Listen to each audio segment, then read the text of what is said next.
Hello guys, this is leathertoolz. Today I'm going to show you how to make your own leather stamp. This is the stamp that I just made today, and this is the leather sample that I did. This is vegetable tan leather. I wetted it and I stamped it with this berry stamp. I call this melon pattern, and you can make your own pattern with Dremel tool or with file. So all you need to have is the stainless steel bolt, and you need to find a bolt that looks like this, which has only thread, only this part, and from here to here there's no thread, so it has a smooth body. The length is supposed to be around 10 centimeters. I find it to be ideal for making into a leather stamp. And you can do, if you have a bigger hand, of course you can find a longer one, but not much shorter than the 10 centimeters. I thought maybe I should just cut up this thread part also, but then I decided to leave it there because it shows that it was a bolt. So I thought it was a cool feature. I'll just leave it there because I will just hold it here anyways. And it has to be a stainless steel bolt for two reasons. First, because the leather will get wet, leather tends to bounce back stamps much more when it's dry. So you need to get it wet to make this type of impression to leave it there. And when the leather gets wet, when you stamp it, your stamp will keep exposed to water a lot. So you need to be prepare for the material that's water resistance, which is stainless.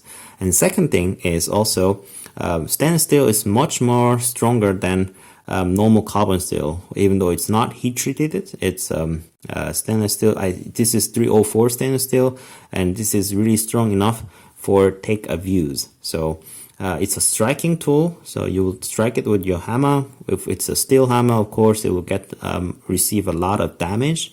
And even though you hit it with a mallet or plastic hammer, it will get shocks, and you don't want to damage your dedicated working tool too much. You need something robust. So stainless steel is much more robust than normal carbon steel bolts. So you need to prepare your bolts in stainless. And if you buy a new stainless steel bolt, there will be some markings or writings. If you don't, that's nice. But if there is markings to be written in the face of the bolt, you need to grind down. So I ground off with file, and as you can see, it's not even, but I can fix it with the sandpaper. I will fix it flat, and I'll just make it smooth so that I can prepare for the making it turned into groove like this. So I'll use Dremel, and I'll show you how. After cleaning and polishing the head, it doesn't have to be super polished because these scratches will be gone anyways while you're making the patterns. And for making patterns, I will use this Dremel cutting tool. It's called Dremel 38mm Easy Speed Click, and it goes to a chuck like this, and it goes directly into Dremel 3000. I will not use any some of the small handle ones that you attach to the Dremel. I'll just use directly to the Dremel tool, and I'll just start to make patterns. And I'll just make random pattern, long and short cuts, so that it leaves a distinctive, unique mark on your leather.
So after it's done, you need to clean up some of the rough marks because I cut in quite deeply to get better impression.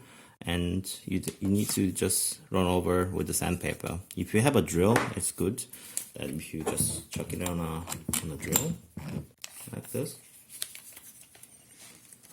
and just wet the sandpaper a little bit with water, and then you can just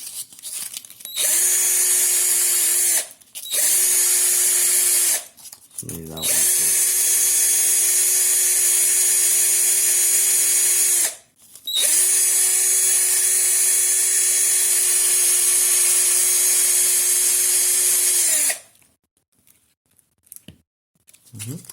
Very good.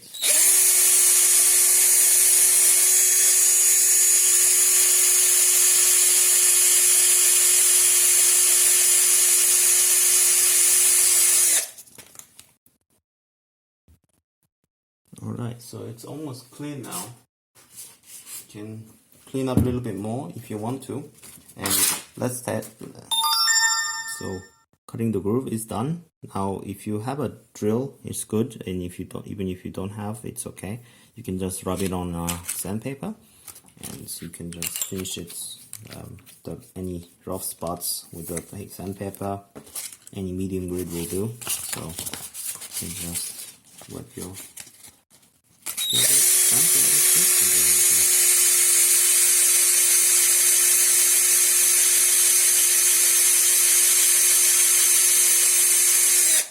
yeah, and then just wash it and you're set. So with a wet piece of vegetable tan leather, I'll just demonstrate the stamping with just a normal hammer. So you need to soak your leather before you do this.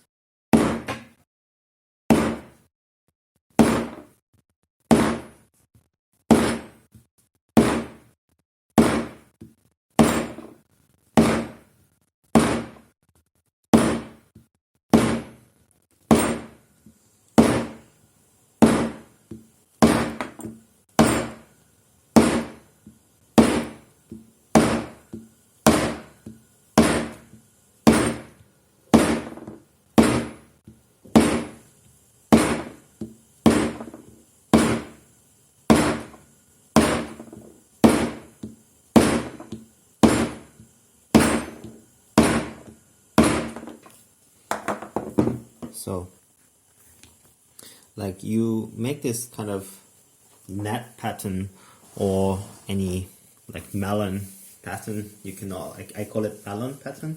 And for your sheath or your wallet, for example, it's very nice pattern because as you use it randomly, you need to rotate your stamp a little bit because you don't want to make a regular pattern out of this stamp.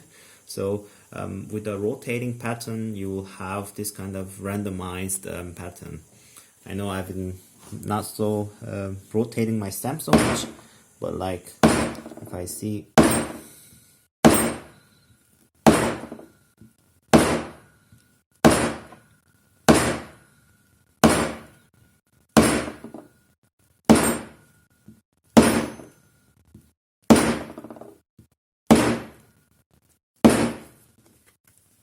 yeah, so you have this kind of gray pattern.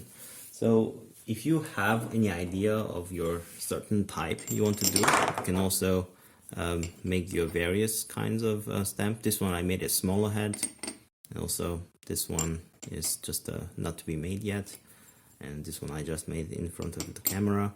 So with this setup, you can make your own pattern that no one can copy it. It's your own dedicated pattern. So that's it. So thanks for watching, guys, as always, and I'll see you guys next video.